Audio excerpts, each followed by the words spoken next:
Welcome to the David R. Kessler Lecture in Lesbian and Gay Studies.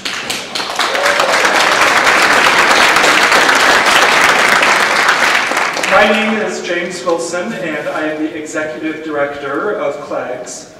And in June 2011, when I first took on the role of ED, I had scarcely moved into my new office when I received a phone call from Martin Duberman. He welcomed me to my new role, and he immediately volunteered to host a benefit party in his apartment with his partner, Eli Zal. Such generosity of spirit, I have come to find out, is typical of Marty as a community organizer, scholar, and mentor.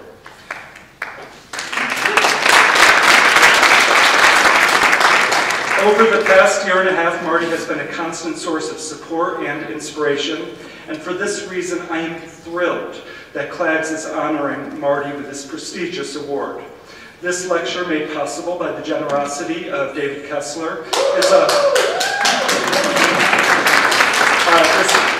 a highlight of the CLAGS year because it allows us to honor someone who has made a lifetime contribution to the field of LGBT studies, and there is no one more deserving than Martin Duberman. As you no doubt know, Marty is the founder of CLAGS, and the organization is still thriving more than 25 years after a germ of an idea was born in his living room. And remaining true to the original CLAGS mission, we provide a platform for LGBTQ scholars, artists, activists, students, and public intellectuals of all kinds to explore issues that affect lesbian, gay, bisexual, transgender, and queer individuals. We award a host of fellowships, such as the Martin Duberman, Robert Giard, and the Heller Bernard, and these are intended to support the efforts of students, artists, established writers, and emerging scholars working in LGBT fields. We offer a space for writers, academics, and artists to share their work in progress, and we help support the International Resources Network that brings people in LGBTQ studies from across the world together electronically. We also host seminars in the city, and in the spring we will continue to devote considerable time and resources to queer pedagogy. Our calendar is constantly evolving, so please be sure to check out our listings on the clags.edu website. And if you are not already receiving word through our listserv, be sure to see one of the staff members at the end of the program. At this critical juncture and during this exceedingly difficult economic time, I would be remiss to say if I didn't mention that we need your help. As you entered, you received an information card. If you are not currently a member of CLAGS, I would encourage you to become one today. And if you are a member, I hope that tonight's event will inspire you to give just a little more. As you may be aware, CUNY in general, and CLAGS in particular, have been particularly hard hit by the economic crisis. In the past year, our funding has been cut by more than 30%. Most of our funding comes from individual membership, both large and small, and your support allows us to continue to offer events such as this one. Any help you can give, even if you have given before, would be greatly appreciated.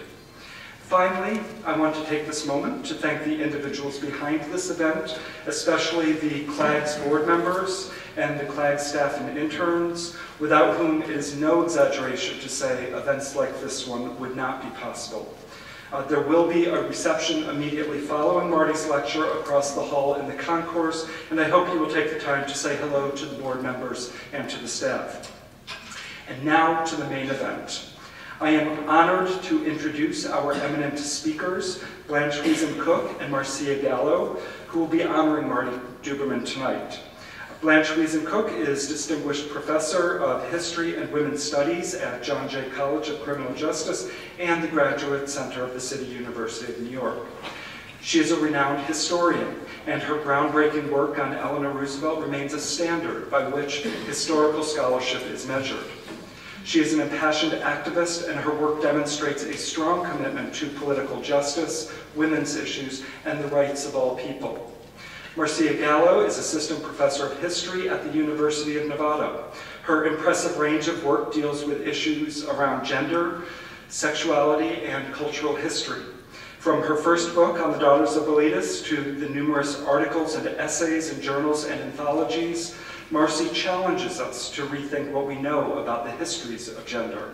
Marcy also has formidable experience in advocating for progressive social change. But before I invite Professor Wiesen-Cook to the stage, I would like to ask Amber Hollybaugh, a former CLAGS board member and the current Executive Director of Queers for Economic Justice, to come up and make a special presentation.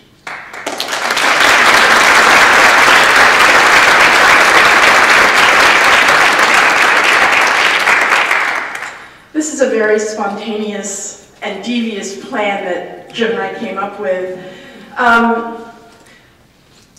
But I wanted to recognize, Marty, that you are also, besides the founder of CLAGS, a founding member of QEJ.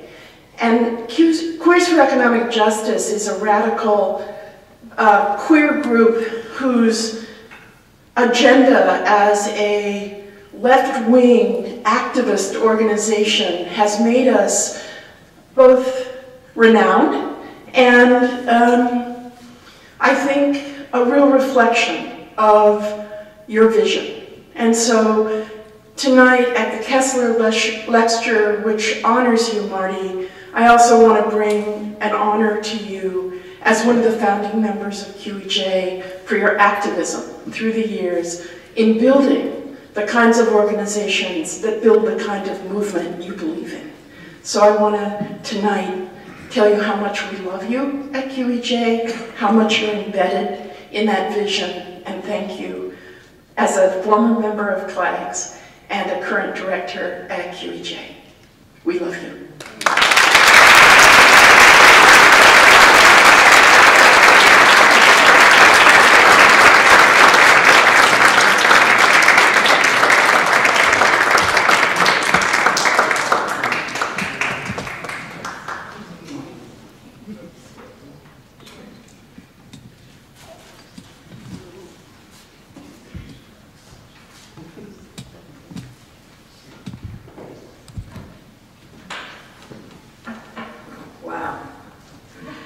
This is so incredibly moving. I am truly, truly honored and moved to be here to celebrate Martin Duberman, to celebrate CLAGS, to celebrate CUNY as marked and defined by Marty's vision and all that he has given to us, and I have to say, as one of Marcia Gallo's professors because of Marty, I mean, can you beat that? You know, hey, what a life. I know I only have a few minutes, so it's really hard to know what to say because Marty has really changed the way we all do business. And I want to start by reading the quote on this poster that came for tonight's Kessler Award Lecture. It says Marty Duberman in 2012, but I think of this as Marty Duberman in November 1973, when, among other things Marty started, was the Gay Academic Union. And the Gay Academic Union, I mean, a lot of folks who were there are no longer here, but Claire and I and Audrey Lord, it was at John Jay, and there was a phony fire drill or bomb scare, and so we were called out of the auditorium and out into the street, all of us, the Gay Academic Union, and our pictures were taken. And the next day, that was a weekend, and the next week in the elevator, Don Riddle, the president of John Jay, said, "I hear you had a great meeting." And so some of us were out. But an example of how un-out we were in 1973 was the year before Audrey Lord and I taught the first women's studies course at John Jay. And we weren't out. We were married or divorced or something, but we weren't out. And our class was police officers and firefighters, the students of John Jay. And at some point, they started bringing their mothers and their aunts and their sisters and their nieces and their girlfriends and their wives. And at some other point, the bar girls at page 3 heard that we were doing this course, and they came to the class. And so we were out. And here we are in 2012, and the world has changed. And the world has changed really very dramatically from that November 1973 moment when Marty gave an incredible speech. Is that speech somehow televised or taped? Or remember you said you wanted to say, "Dear Rabbi." It was a bar mitzvah for Marty Duberman. But Marty at that time said virtually what this quote resonates now. He said, it wasn't about being allowed into mainstream culture. That's not the goal. Our goal was not that we wanted to become accepted as members of established institutions. It was rather that we wanted to change institutions. And we have. Not that there isn't backlash, not that there isn't an incredible counter-revolution globally, but also globally, just think of it. Just think of it. There is an incredible global movement. And globally, folks don't call themselves LGBTQ. They refer to something, to make it global, called GNC, gender non-conforming. And globally, there's this whole movement, and it's called SOGI, Sexual Orientation and Gender Identity. And I was meeting with some global UN workers like Carla Sutherland and folks like that. And they said, well, we don't talk about GLBT anymore because we need to make it global. Like in Uganda, it's Kucha. So, but everybody is Sogi and gender non-conforming. And so we have this whole new global vocabulary. And if you haven't been watching the environmental proceedings at Democracy Now! You can go on democracynow.org and watch Amy Goodman.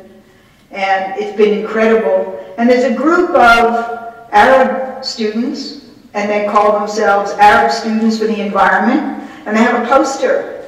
One environment, one humanity. One environment, one humanity. And so that brings me right back to Marty, because we really have gone from the closet to what Kate Clinton used to call mad vow disease. You could say from the closet to the chuppah.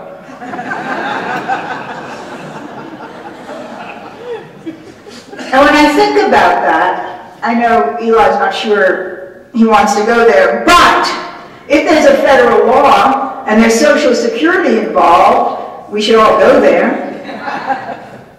Some of us already have. In this great book by Martin Duberman, A Saving Remnant, there's a picture of Blue London with Barbara Deming. And I have to say, in the old days, in the really a long time ago old days, in the 1950s, Blue London was my hero. And I wanted to walk like Blue London. We were on a softball team together. And I wanted to talk like Blue London. And I wanted to dress like Blue London.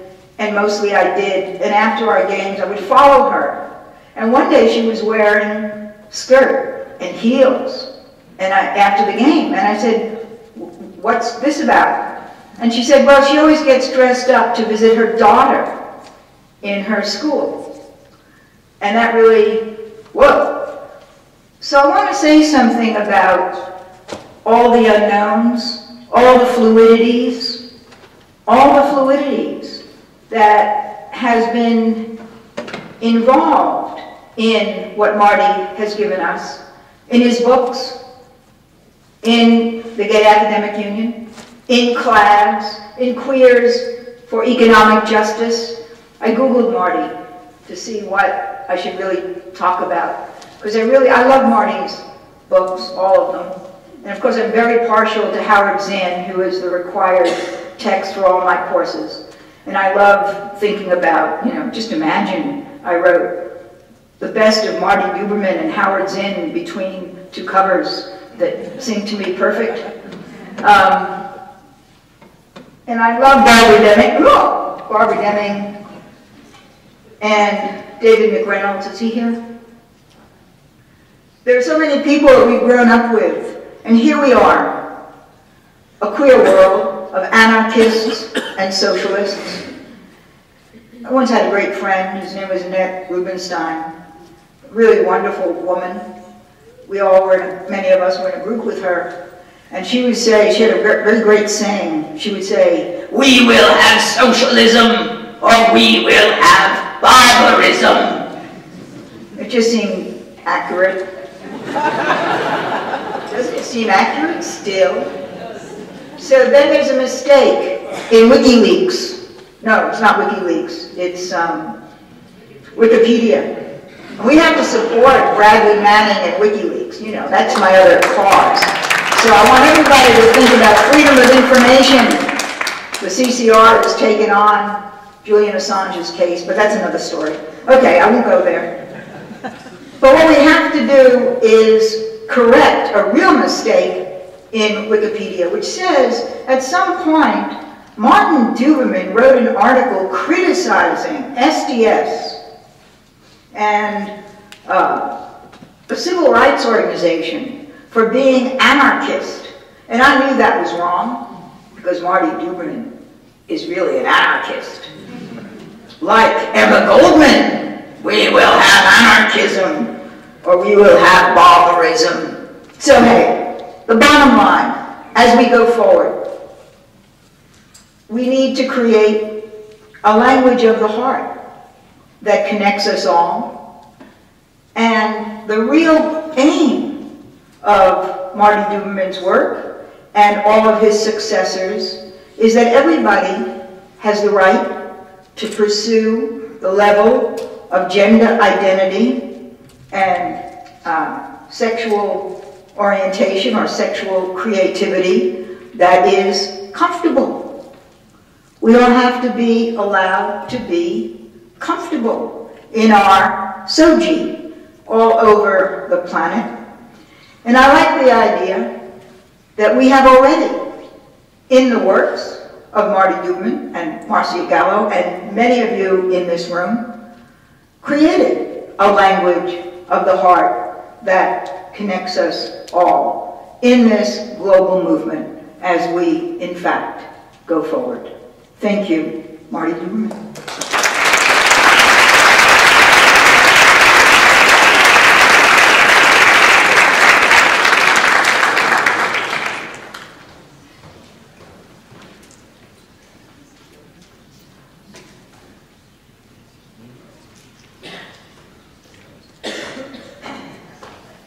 Good evening.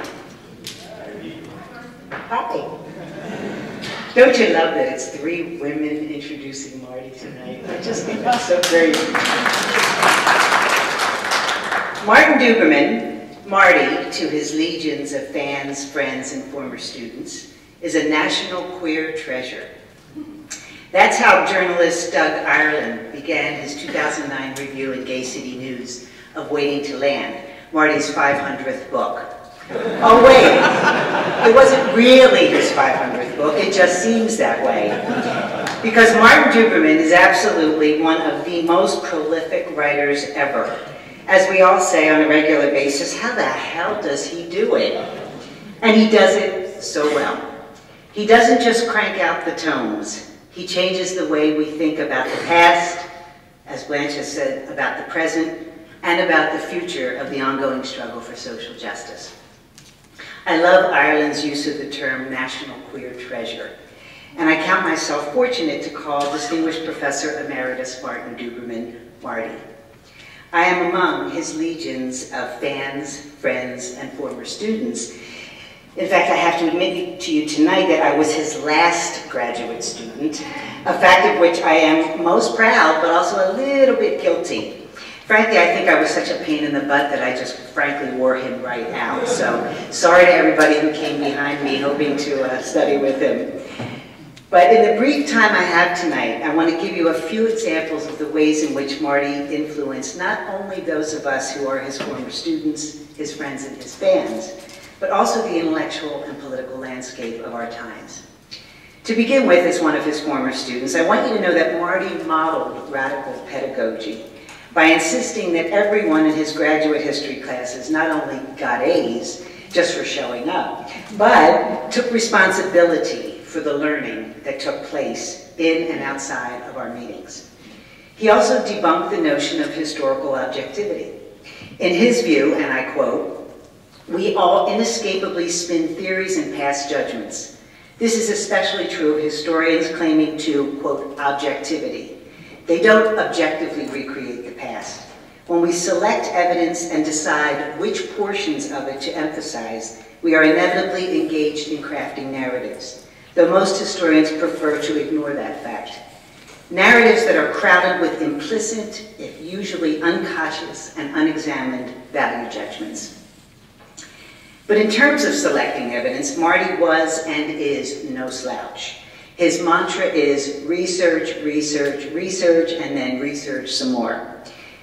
He insisted on that from his students, but he also taught me and many others to never trade time in the archives for talking directly with the people who make history happen. Finally, where's your voice? He would ask us when reading an essay, an article, or a dissertation. We could not get away with aping him or any other accomplished writer. He pushed us to speak our truths in our own ways. As a loving friend, I am fortunate that Marty is in my life. He is such a stalwart ally and thoughtful listener. He is generous to a fault with his time and his resources, always providing helpful advice and strong guidance when asked. At our first meeting, when I'd just been accepted into the PhD program in history here at CUNY, after Carmen Vasquez pushed me to apply because she said, "You and Marty are gonna love each other." Marty and I had a lengthy lunch meeting that included lots of gossip and many glasses of good wine. I fell in love with him that day, for he always embodied what his hero, Emma Goldman, wrote in her autobiography, Living My Life. I did not believe that a cause which stood for a beautiful ideal, for anarchism, for release and freedom from conventions and prejudice, should demand the denial of life and joy. I insisted that our cause could not expect me to become a nun, and that the movement should not be turned into a cloister. If it meant that, I did not want it. Marty lives his beautiful ideal. And I love his appreciation both of fine arts as well as popular culture in all its dimensions, including his charming obsession with some really trashy TV shows like The Voice. Finally, as one of his many legions of fans, I am in awe of the extent of his productivity. As you may have been reminded by the poster that Blanche quoted advertising tonight's event, Marty's career spans more than 50 years. He has won many honors and awards, such as the Bancroft Prize, 2 Lambda Literary Awards, the American Historical Association's Lifetime Achievement Award, and the Whitehead Award for Lifetime Achievement in Nonfiction. He was a finalist for the Pulitzer Prize. In May 2012, Amherst College awarded Duberman an honorary doctorate of humane letters. And I'm going to take a minute just to review the assortment of books he has authored.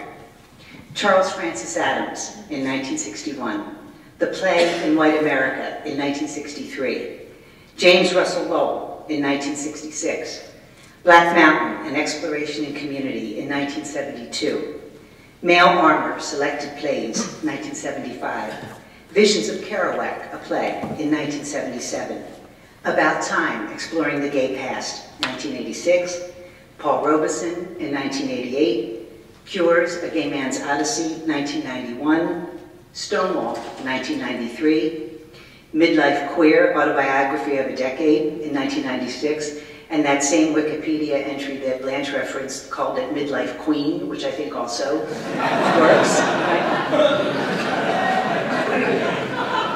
Left Out, The Politics of Exclusion in 2002, his historic novel and one of my favorites, Haymarket, in 2004, The Worlds of Lincoln Kirstein in 2007, Radical Acts Collected Plays in 2008, Waiting to Land, a mostly political memoir in 2009, A Saving Remnant, The Radical Lives of Barbara Deming and David McReynolds in 2011, and this year, 2012, Howard Zinn, A Life on the Left. In 1965, he also edited the groundbreaking book, The Anti-Slavery Vanguard, New Essays on the Abolitionists, and nearly 25 years later, in 1989, co-edited with George Chauncey and Martha Vicinis the first compilation of original essays on queer history, Hidden from History, Reclaiming the Gay and Lesbian Past. Now, this incredible and exhaustive list does not include the many book reviews, articles, essays, interviews that he has also produced over the last few decades. And tonight, in the time I have left, I'll quote a few passages from his work that I think highlight Marty's unique contributions. Exactly 40 years ago, in December 1972, he wrote a lengthy and prominently featured essay entitled Homosexual Literature. It was one of the first such pieces written by an out gay man and published by the notoriously homophobic Gray Lady, the New York Times.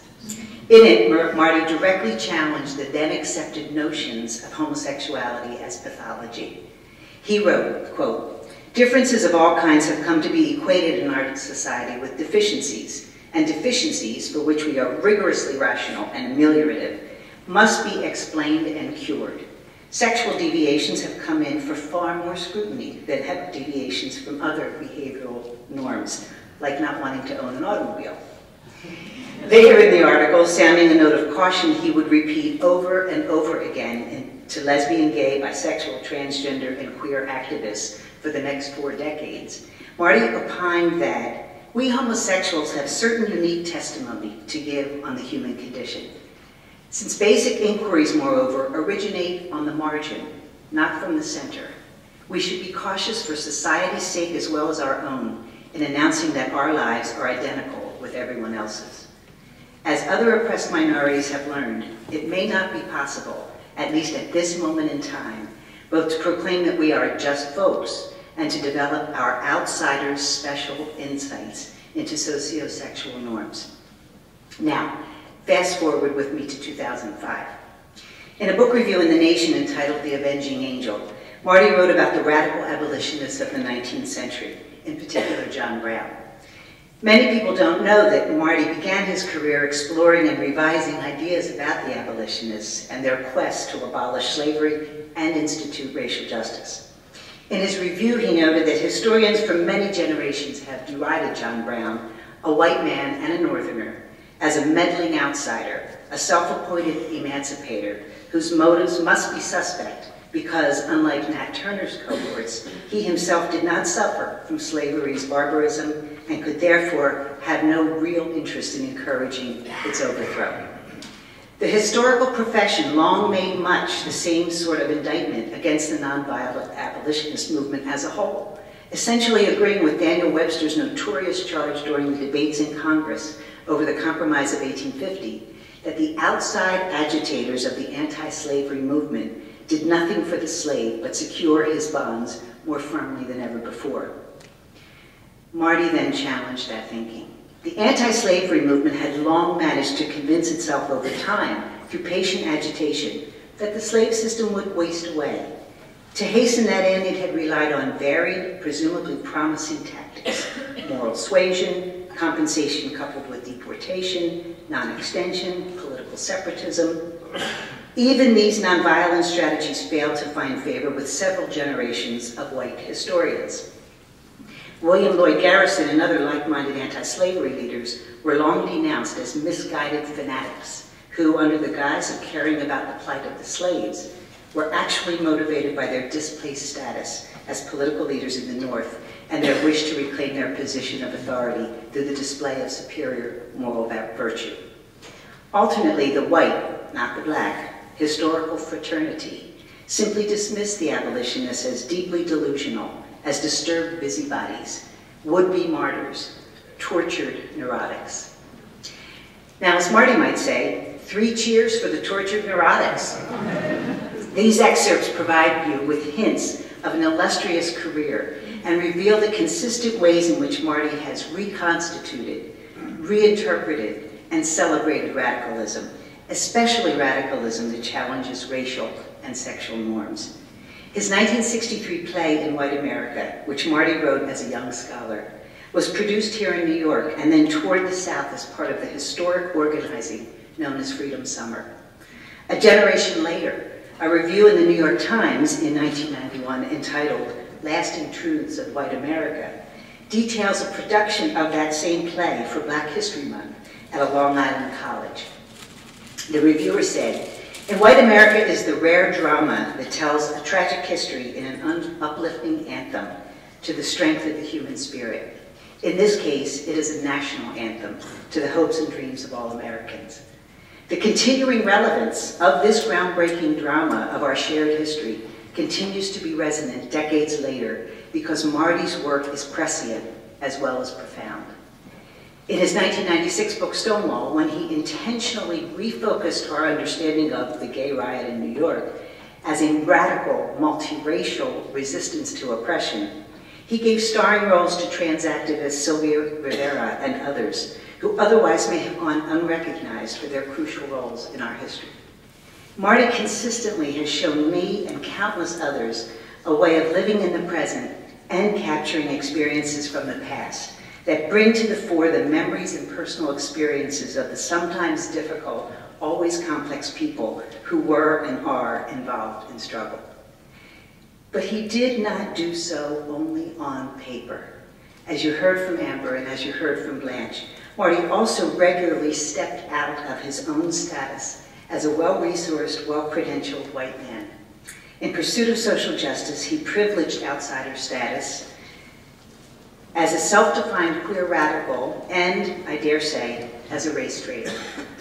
While this last is a term that has often been used pejoratively, it also represents a badge of honor for those people of privilege who are committed to breaking through the barriers of racial exclusion, like the brave and bold Southerner Ann Braden.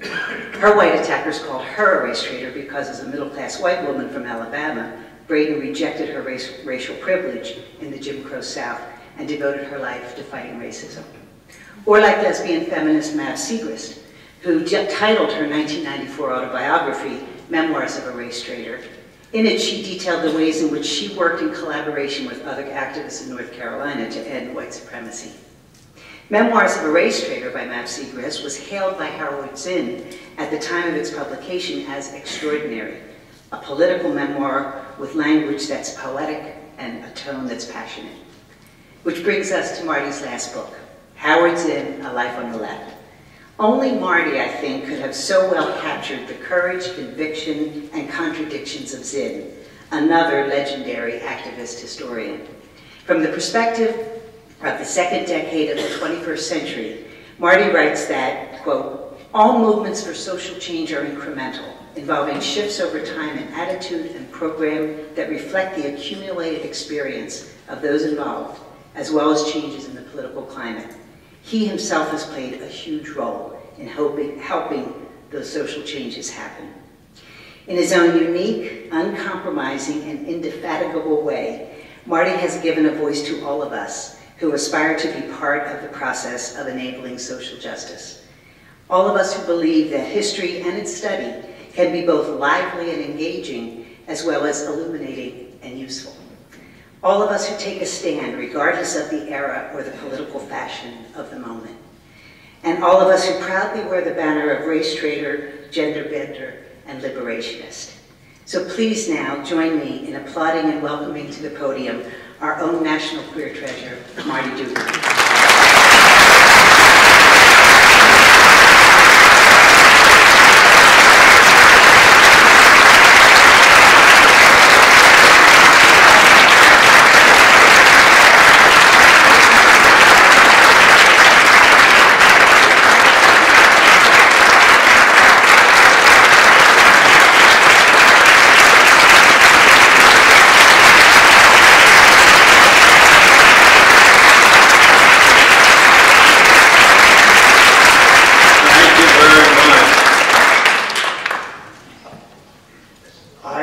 also like to thank Amber. That was a big surprise and a delightful one.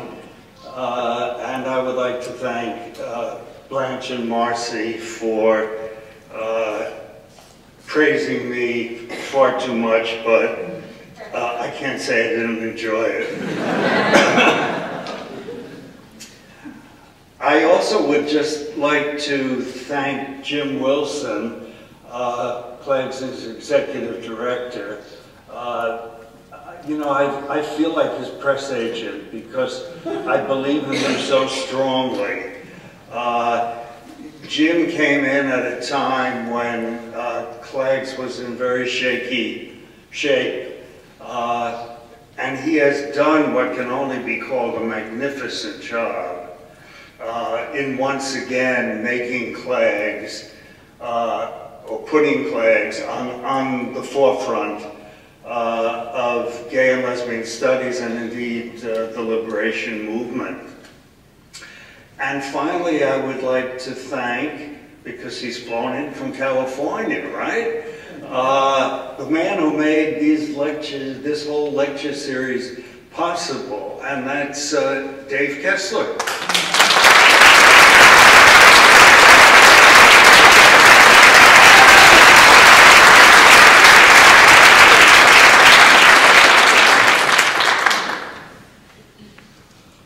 Now I have to shift glasses. One of the many things that comes with aging.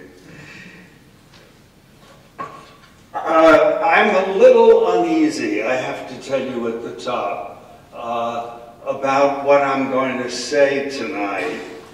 I hope it isn't too harsh, because I don't mean it in that spirit, but I am genuinely and deeply concerned with the turn, roughly over the last 15 or 20 years, of the LGBT movement. And so what I've prepared tonight are some of the reasons why I feel that way. I think it would help if at the top, and I also want to say that I really don't like the lecture format. It must be like 40 years ago. I forget where I was teaching at the time, but I said, I just won't lecture anymore. This is not education. This is patronization. Nobody gets a chance to talk back or to share their counter views. And I feel that tonight as well. I much prefer the give and take of a Q&A session, and I'm hoping that if I don't run over, which I, alas, often do, that there will be a lot of time for people to challenge some aspect of what I'm saying and to give their own views. So I thought I'd start by defining what my personal political position is, out of the feeling that that will better help you evaluate the remarks that I'm going to make tonight. First of all, I'm a gay man. No surprise? Again, to strongly state the obvious, I do believe that gay people are entitled to all the rights and privileges of other citizens in this country, including the right to marry, though some of what I will say hereafter will seem to be the opposite of that. The only other opening point I'd like to emphasize is that I self-define as radical, not as liberal. And I think there's a lot of confusion.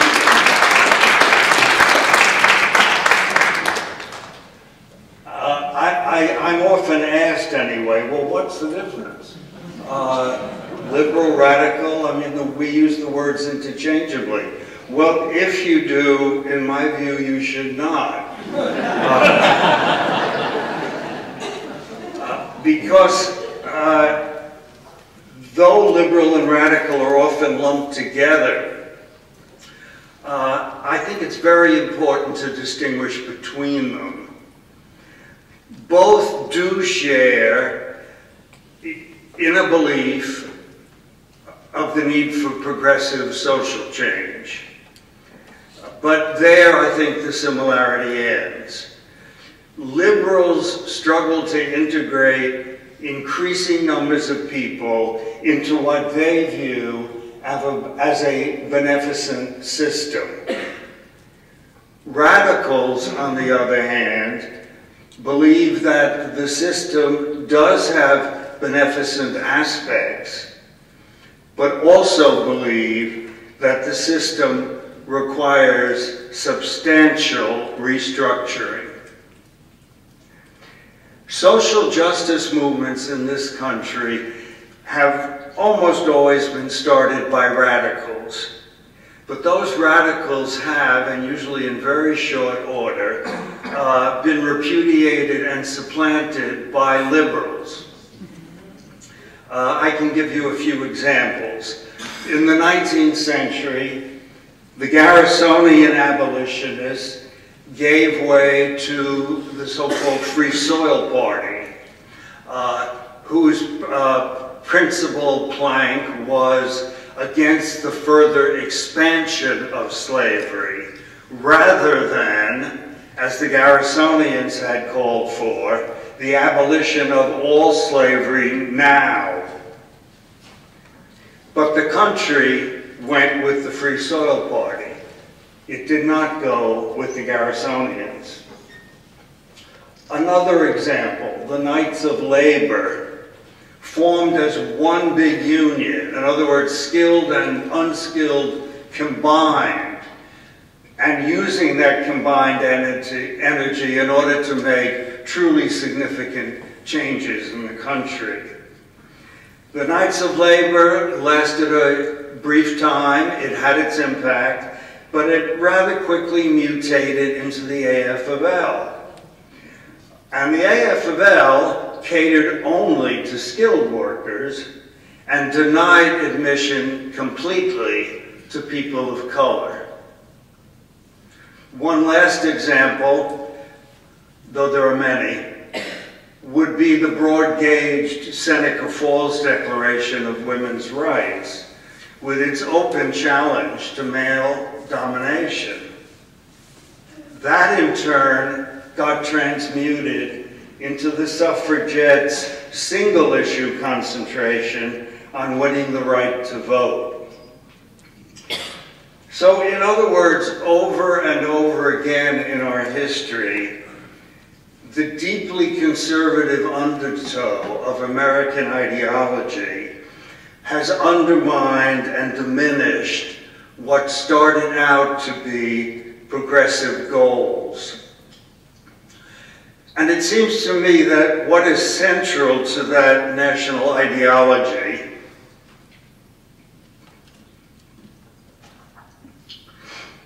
is the conviction that any individual willing to work hard enough can achieve whatever he or she desires to achieve.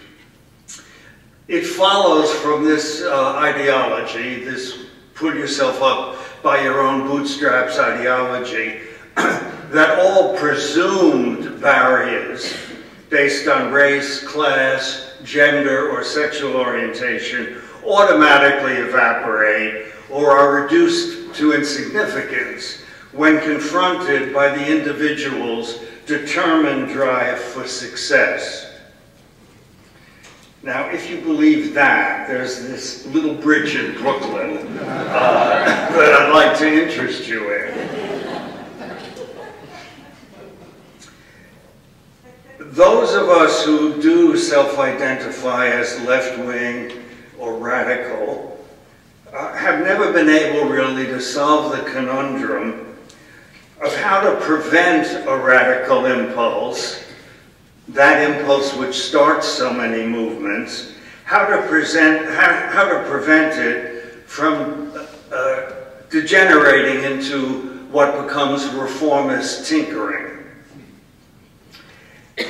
what that comes down to as an issue, as a problem, is how do we mobilize a large enough constituency for substantive change when most of its members prefer to focus on winning certain kinds of limited concessions. Think here, if you will, of the Human Rights Campaign, our most prosperous and largest national organization. The Human Rights Campaign has focused its agenda on winning for gay people the right to marry and the right to serve openly in the military. And the Human Rights Campaign has shown very little interest in joining with other dispossessed groups to press for a much broader social reconstruction. At best, in other words, I, for one, would label the campaign liberal, and that may even be giving them too much credit.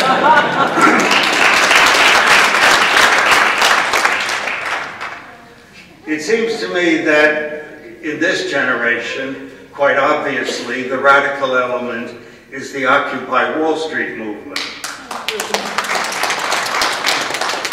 My hope is that somehow, and I wish I could advise them how, they will solve this dilemma, this conundrum of how to sustain a radical commitment.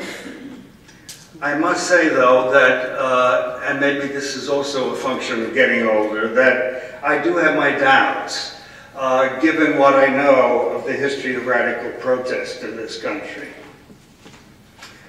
Part of the problem, as all the surveys done agree, is that Americans are twice as likely to blame themselves rather than structural obstacles if their income and status remain low. That, in other words, as a nation, we are far less class conscious than are people in Europe. There they are much better able, at least from my perspective, to identify the real enemy and to mobilize force against it. But in this country, if we look, for example, at the 1970s, it turned out to be impossible to draw together the class-based politics of the labor unions in the 1930s with the demand for racial justice of the 1960s into what we most need, an interracial class identity. In describing how liberalism, with a great deal of help from conservatives, of course, has historically swallowed up any fragile shoots of radicalism in this country, I do not make an exception for the gay rights movement. And I've seen it evolve over some 40 years of activism in it. Following the Stonewall riots in 1969, which inaugurated the modern gay movement, the Radical Liberation Front initially emerged as the dominant political force. What GLF represented and argued for and demonstrated for was a far-ranging critique of traditional notions of gender and sexual behavior. And GLF emphasized the ideal of androgyny, that is, combining in every individual the characteristics and drives which have traditionally been parceled out as natural to either one gender or the other.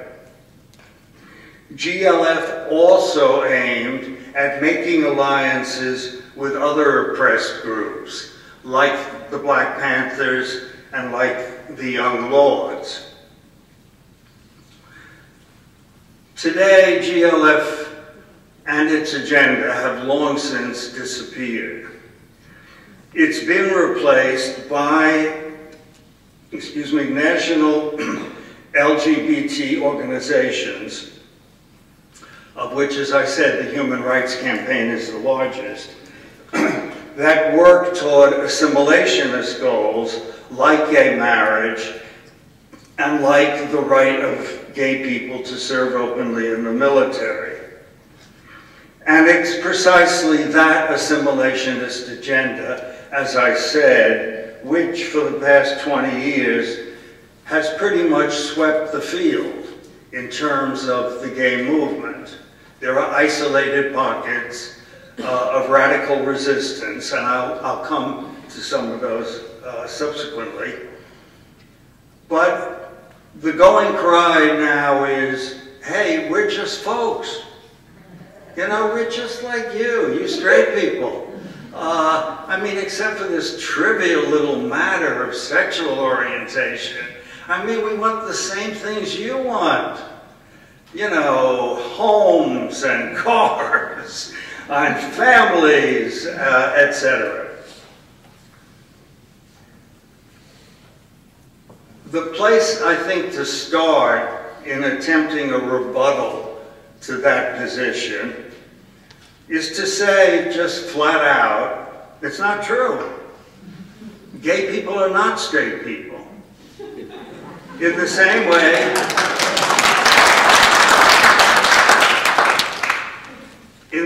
that black people are not carbon copy white people.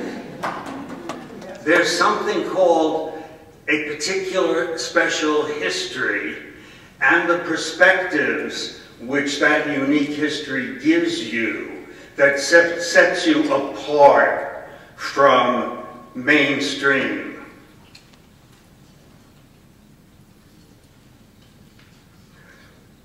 This, I think, is what gay radicals then and now are trying to argue against the dominant view that we are just folks.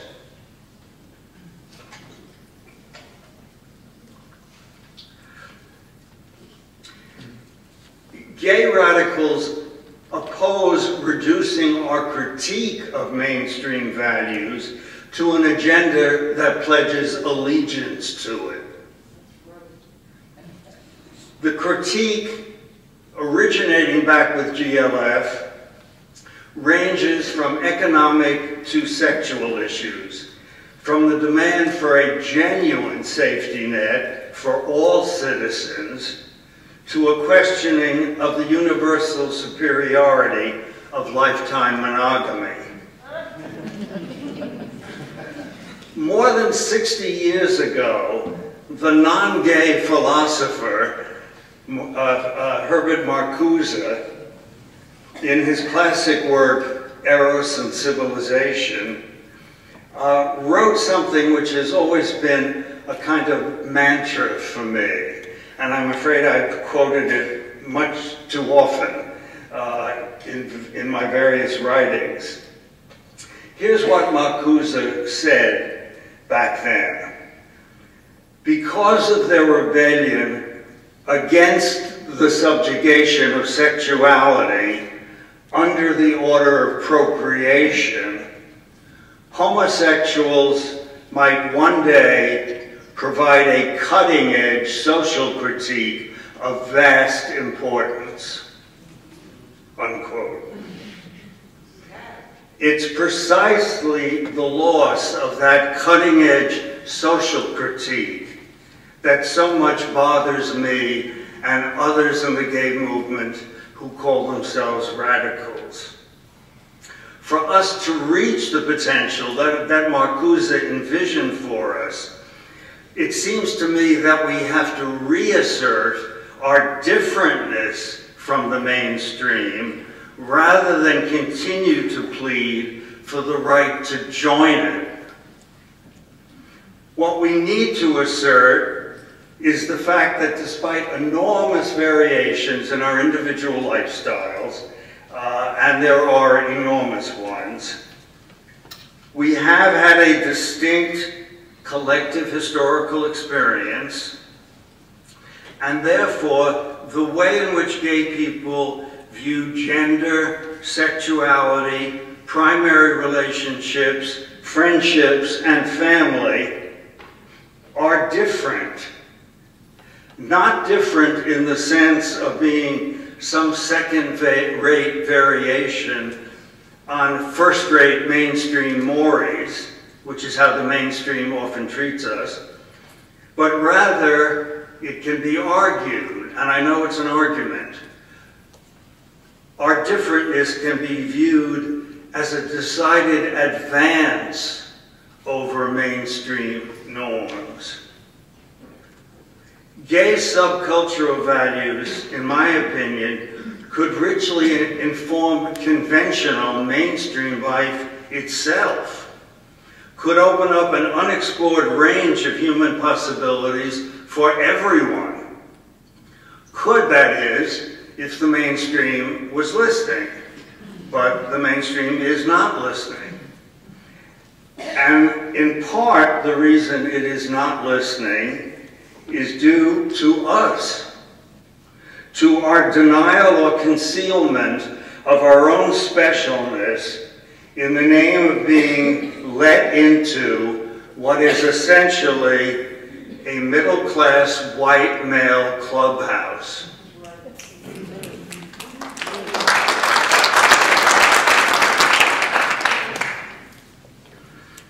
When I speak of our radical potential, I do, as I've said now 3 or 4 times, hearken back to GLF. I want to hearken back once more because I want to emphasize, in doing so, my view that male dominance, the patriarchy, continues to be a flourishing enterprise in this country. Feminism has not won, except for some tinkering around the edges. What GLF did was to challenge the gender binary. They refused to believe that certain biologically induced traits adhere naturally to either gender. And in some cultures, of course, there are 6 genders. I mean, we keep talking about our 2 genders, but that's gotten into the language and it'll have to serve for now. In other words, we don't feel that evidence, strong evidence exists for claiming that women are intrinsically emotional or that men are intrinsically aggressive. That gender binary, in any case, is not true of gay people. And I wish the time would come again when gay people themselves would be saying that more often. As any number of studies have shown, gay people are different in lots of ways. These are just a couple. Gay people score consistently higher than straight people in empathy and altruism. Many studies. I'll give you the list if you want it. Other studies have shown that lesbians as a group are far more independent-minded and far less subservient to authority than are straight women.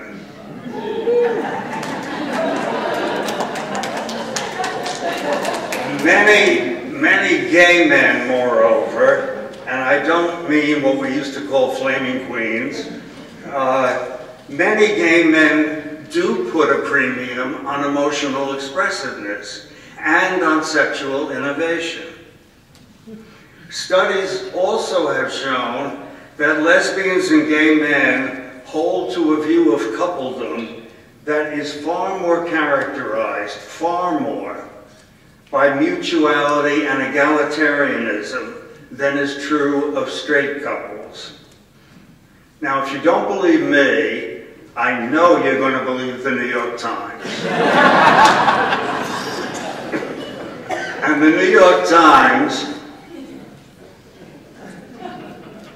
much to my amazement at the time, back in 2008, published an article summarizing recent scholarly evidence that, and here I'm quoting directly from the Times article, conclusively shows that same-sex couples are far more egalitarian in sharing responsibility both for household and finances than are heterosexual ones, where women still do much more of the domestic chores and live with a lot more anger as a result,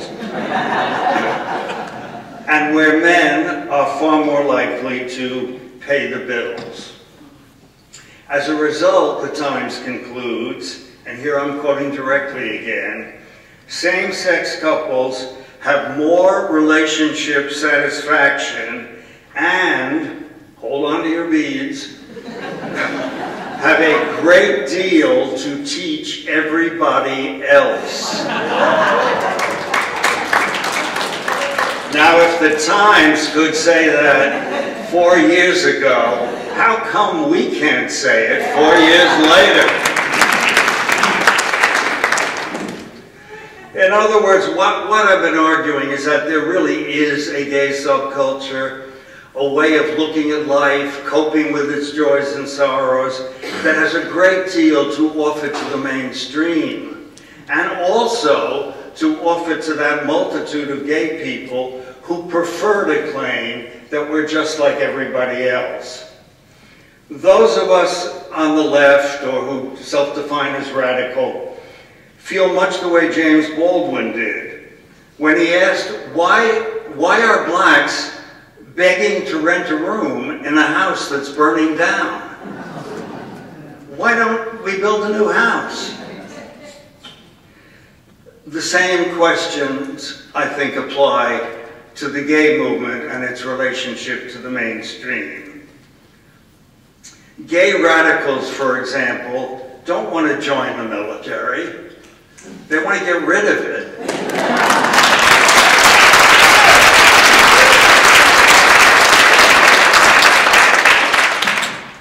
They want to stop the killing machines that invest far more of our money in drones than it does in building schools.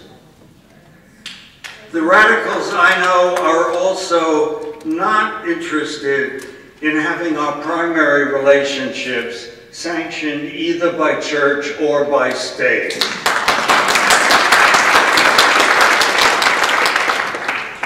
And that isn't simply because we might disapprove of the particular church or a particular administration, but rather because we believe that being part of a couple should not convey special status and reward. Because to do that, what you're doing if you're claiming that for same-sex couples is that you are reducing the huge number of single people in our midst to some sort of second-class, second-rate status.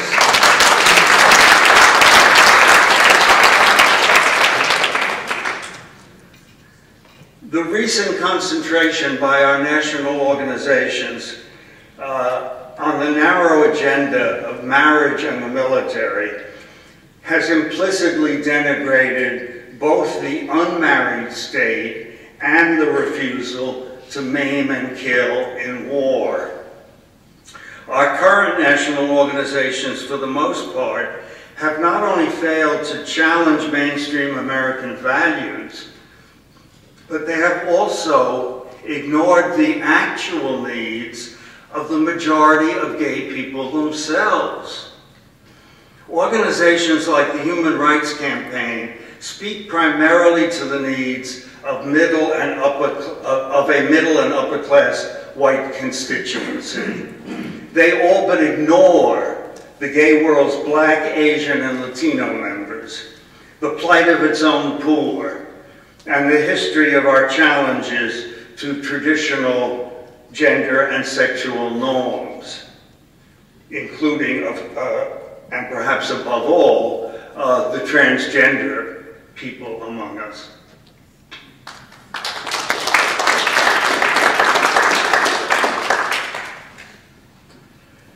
And though you'd never know it from our national organizations, the fact is that most people are working class people. And that's true whether you define class by income, educational status, or job status. The chief concern these days of a large number of gay working class people is simply finding a job with decent wages and perhaps some benefits. And also in keeping that job, since in half the states in this country, employers can still legally fire workers simply because they're gay. And the workplace itself, which we, meaning our national gay organizations, pay practically no attention to, the workplace itself remains strongly defined by heterosexual norms. Most straight workers believe gender does come, should come in two and only two packages, the traditionally defined male or the traditionally defined female. The heterosexual norm also explicitly claims, at least officially, that lifetime monogamous pair bonding is the sole guarantee of a contented moral life. Of course, official rhetoric and actual behavior are often far apart, as you might have noted recently with a certain high-ranking general. The large majority of working class gay people, like most straight ones, have non-union jobs. The union movement currently in this country enrolls a little less than 12% of the workforce. And even when a union exists, gay people often don't feel comfortable talking openly to fellow workers about their lives, nor are their needs, like domestic partnership benefits, forcefully represented during contract negotiations with employers. The gay employee feels rather fortunate if homophobic harassment, meaning sometimes literal physical assault, is absent from his or her workplace. That's about the best it gets. It is true that under the leadership of John J. Sweeney, the AFL has made some strides in openly including and protecting gay union members. But homophobia in the workplace, unionized or not, continues to be formidable. Alas, the national LGBT organizations, enamored with the martial arts and traditional marriage, have shown almost no comprehension, let alone interest, in the hidden wounds of class and the open wounds of race. And these are the wounds that the majority of our people suffer from. The lesbian political scientist Kathy Cohn, I'm sure many of you have read her work. She's a brilliant social scientist. She wrote an essay about a decade ago called, "What is this movement doing to my politics?" And in the essay, she argued that ever since the demise of Queer Nation and the refocusing of ACT UP on issues relating to global AIDS, there is no longer a radical domestic wing of any import in the national lesbian and gay movement, which is to say, the gay movement no longer represents a genuinely transformative politics. It is simply one more group of privileged people clawing for an even greater share in the pie. This is maybe hard to believe, I doubt if many will remember, but as an example of this, as far back as 1998, the Human Rights Campaign endorsed Alphonse D'Amato for the Senate. And a little later, GLAD, which has a better record, the Gay and Lesbian Alliance Against Defamation, accepted money from the right-wing union-busting Coors Beer Company. In Kathy Cohen's words, the national gay movement's efforts, quote, to sanitize, whitenize, and normalize the public and visible representations of our community. In other words, to focus on mainstream assimilationism, has led her to ask, with what I feel is justifiable anger, quote, can I have radical politics and be part of this gay movement? Her answer, and I'm sorry to say mine, is that we're not sure. Why? Because we're deeply concerned that in its current incarnation, the gay movement is essentially devoted to winning inclusion into what is a grossly unequal, greed-haunted, oppressive society. That should not be our goal. Our goal should be to transform that society into something more civil and human.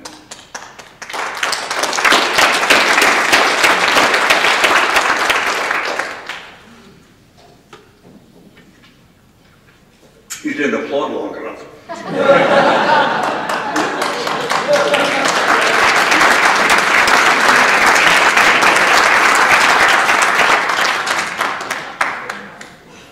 I know that much can be said for our country, and I often say it.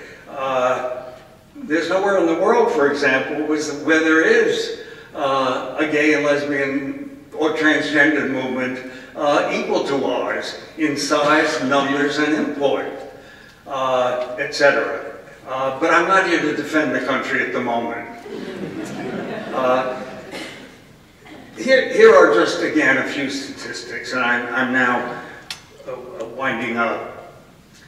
Currently, there are 46 million Americans who subsist on food stamps. That's an increase of more than 14 million over just the past 4 years.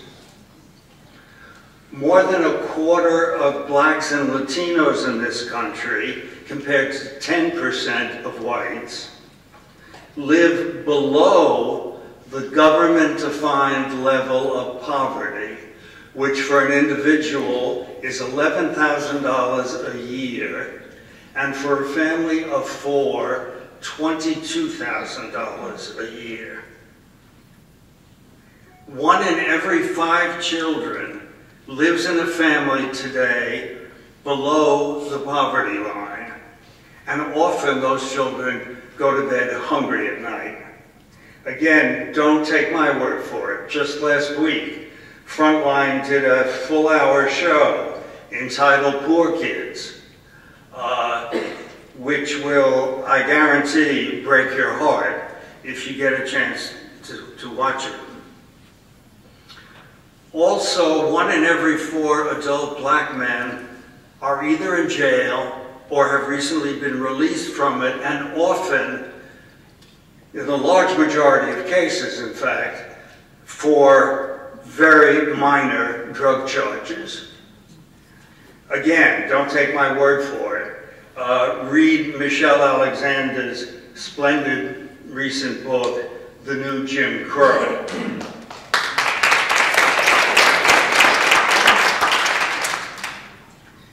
In other words, 46 million Americans, which includes many gay people, lack basic human needs and minimal levels of security.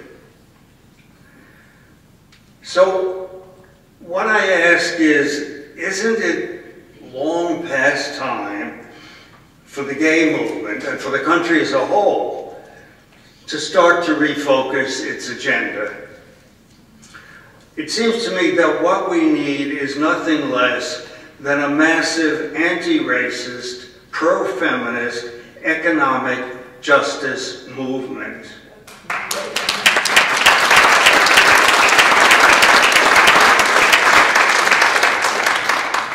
The trouble is, that's much easier said than accomplished. Easiest of all, though, is to continue to either do nothing about our country's gross inequities or to be demanding that we share in them. Do we see any signs in the LGBT movement where people are seeking coalition with others currently suffering oppression? Yes, we do. But where we see these small pockets of resistance, we see them almost, excuse me, almost exclusively on the local level. Here in New York City, let me ask you, before Amber Holloway got up at the beginning tonight, how many of you had heard of Queers for Economic Justice? I'm very surprised. All I can say, I expected 3 hands to go up. All I can say is, you do not typify the gay movement. Where is Amber? Is she still here? Here she is, yeah.